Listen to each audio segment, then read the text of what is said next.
There's a scene at the very beginning of this story, the first real scene, and it's easy to file it away as world building and move on. A deserter is caught. The lord of the land rides out with his sons, hears the man's final words, passes the sentence himself, and swings the sword himself, and then explains to his youngest boy why it has to be done that way. The man who passes the sentence should swing the sword. If you would take a life, you owe it your own hand and your own eyes. Most viewers register this as a character note, a bit of grim northern texture. It isn't. It's a technical specification. It is the complete operating manual for how one man's entire mind works, delivered in the first 10 minutes, and everything that happens to Ned Stark over the following 9 episodes. Every mistake, every hesitation, every catastrophic act of mercy, right up to the moment he hands his fate to the one man who explicitly told him not to be trusted, is that specification colliding with a system that runs on the opposite code. That collision is what I want to walk through today.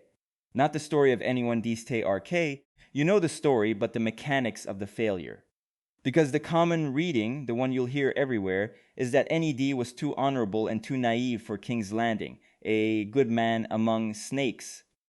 And that reading is true the way a headline is true. It compresses something interesting into something flat. The more precise question, the one worth an essay, is what too honorable actually means operationally. What specifically could this man not do? What could he not see? And why did a person who was demonstrably intelligent, a proven battlefield commander, a competent administrator of an enormous region, and, as we'll get to, a genuinely skilled investigator, walk step by step into the most foreseeable betrayal in the entire story? Quick pause before we start pulling the thread. If you're enjoying these deep dives, consider subscribing. It's free, it takes a second, and it genuinely helps decide whether more of these get made. That's the whole pitch. Back to the capital. The usual caveat, because I'd rather flag the soft spots than have you find them for me. I'm going to draw on both the show and the books here, and they are not identical. The novels give us Ned's interior life directly, chapters inside his head, while the show can only give us his face.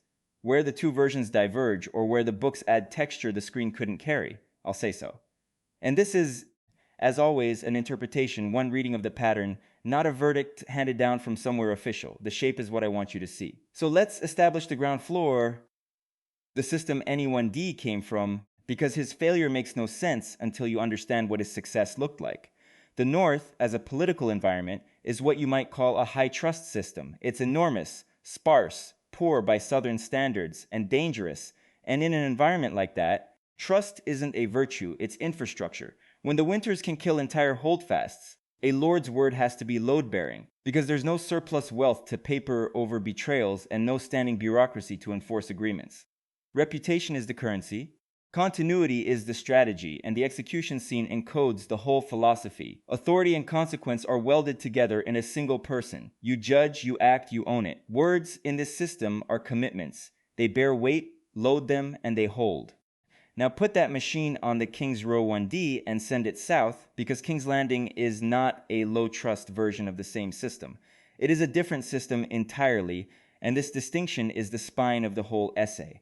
In the capital, words are not commitments, words are moves. A promise is an instrument for shaping someone's behavior, valid precisely as long as it's useful, and everyone inside the system knows this, the way everyone inside a poker game knows the statements at the table aren't testimony. Oaths are camouflage, council seats are revenue streams. The city's two most effective operators, the spy master and the master of coin, hold no armies and no great names, and run everything, because they understood before anyone else that in this arena, information and the strategic use of language are the only real weapons.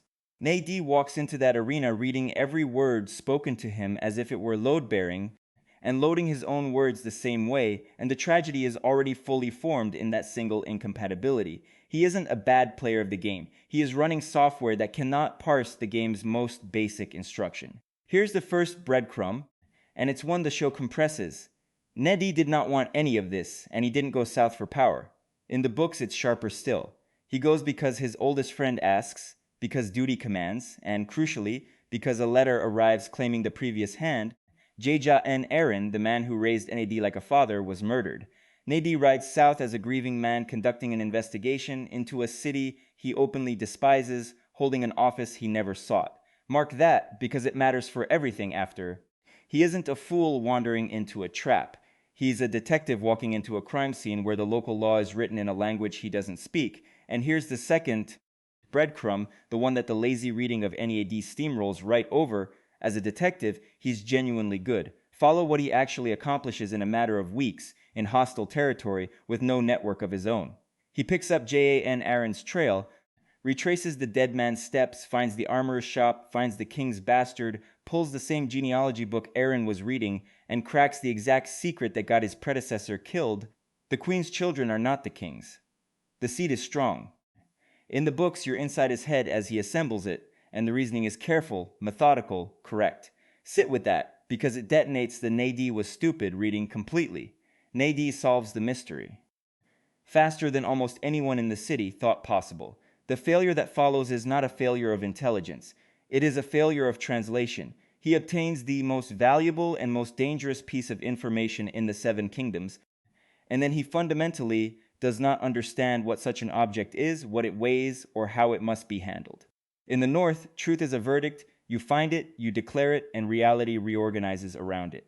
In King's Landing, truth is ordnance, unstable, directional, and lethal, first to whoever is holding it when it goes off. Which brings us to the sequence of decisions, and I want to go through them in order, because in isolation, each one looks like a discrete mistake, and in sequence, they reveal themselves as the same mistake repeated, escalating, structural. Decision 1. Armed with the secret, NAND goes to Cersei, directly, privately, and he warns her. He tells the most dangerous woman in the capital exactly what he knows and exactly what he intends to do, and he urges her to take her children and flee before the king returns because he does not want children harmed.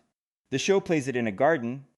The books give you the why underneath, and the why is devastating. Ned carries, for his entire adult life, the memory of the last change of power, when the bodies of Rhaegar Targaryen's small children were presented to the new king wrapped in crimson cloaks.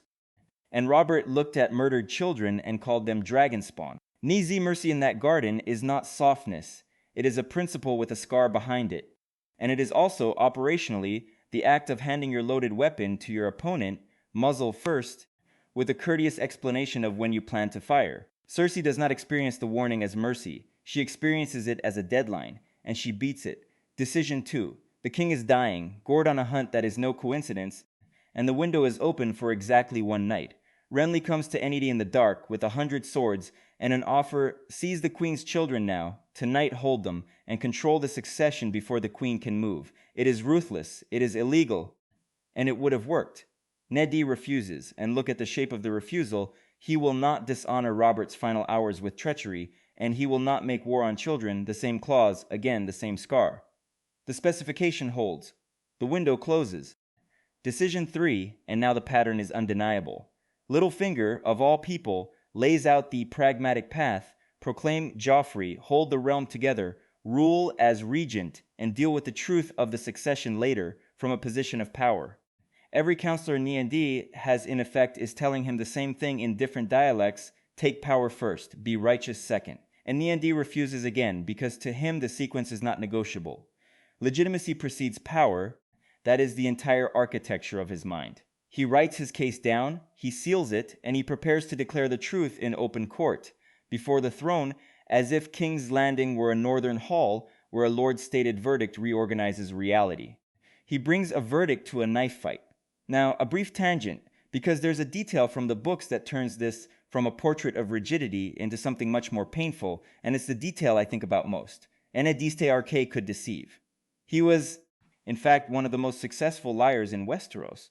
For 14 years, he maintained a deception so complete that it fooled his king, his wife, and the entire realm, at permanent cost to his own honor and his marriage, the truth of Jon Snow's parentage, the promise made to his dying sister in a room that smelled of blood and roses, the book's circle that wound through his fevered dreams over and over. Promises, he whispers, I made promises. So the machine had the capability. Deception was physically possible for this man. But look at the shape of the one lie he sustained. It was a lie that protected a child, cost him status, and gained him nothing. That was the only configuration his code would compile. Lies as sacrifice, yes. Lies as leverage, never. He could keep a secret for 14 years to save a life. He could not shade the truth for 14 hours to save his own. And that is the machine that now, with Robert dead, Renly gone, the window shut, and the queen, fully warned and fully mobilized, has to find swords in a city that sells them. Which brings us to the kicker, the decision this entire essay has been walking toward, and the reason it lands like a hammer is that Ned, of all the mistakes he made, saw this one coming. He never trusted Littlefinger. The books are explicit, the show is barely subtler. He dislikes the man on sight, distrusts him by instinct, and is repeatedly warned, including in the most famous instance by Littlefinger himself, smiling, in what the entire audience understands is the story's least deceptive sentence, "Distrusting me was the wisest thing you've done since you climbed down off your horse." The warning could not have been clearer if it had been notarized, and AD hands him everything anyway, the plan, the timing, and the crucial commission: buy me the gold cloaks, the city watch, the 2,000 swords that decide who holds the throne room. Why? Not stupidity. Process of elimination, and this is the tragedy's actual mechanism. Every alternative source of power had required a compromise anyone D had already refused. Renly's swords required treachery in the dark, refused. Ruling through Jay Onefree required a throne built on a lie, refused. One by one, his code had eliminated every honorable adjacent option, until the only door left open was the one with the self-declared liar standing in it. His principles didn't just fail to protect him, they actively routed him, decision by decision, into the arms of the one man who had told him the truth about what he was. And in the throne room, when the moment comes and the gold cloaks turn their spears, Littlefinger's dagger comes to Ned's throat with the epitaph already composed. I did warn you not to trust me. There's one more beat, and it's the cruelest, so we can't skip it. In the dungeons, broken, Neddy is finally persuaded to do the thing he could never do, lie for advantage. Publicly, on the steps of the Sept before the gods and the mob, he confesses to a treason he did not commit, trading his honor, the last thing he owns, for his daughter's safety, because Varys found the one lever that worked on him, and it was never self-preservation. It was children. Again. Always. And the system he never understood delivers its final lesson. The lie doesn't save him either, because the deal is annulled on the spot by a variable no one had modeled, the pure caprice of a teenage king who wants to see a head come off. Ned's first political lie is his last public act, and even it fails, because in the end King's Landing wasn't merely a game he couldn't play. It was a game that could void its own rules mid-move. The man who believed words were load-bearing dies at the precise moment he finally, agonizingly, tries to use one the southern way and finds that in this city not even lies can be trusted. So how do you read this failure? 3 ways as ever, and I don't think you have to choose. The first is the standard reading, honor as fatal flaw. Ned as the good man whose goodness was the murder weapon, a cautionary tale about virtue in a fallen arena. It's true, and it's the reading the story itself seems to offer, and it's incomplete. The second is the structural reading, the one this essay has been building, not a flaw but a mismatch. Ned wasn't defective, he was jurisdictionally out of range, a high-trust machine executing flawlessly inside a system that inverted every one of his load-bearing assumptions. By the standards of the North, notice he barely made an error at all. He was merciful to children, loyal to his king, honest before the court, and true to his word. He did everything right, by the rules of a country 800 leagues north of where he was standing. And the third reading is the long one, and it's where I'll leave you, because the story itself hides it in plain sight.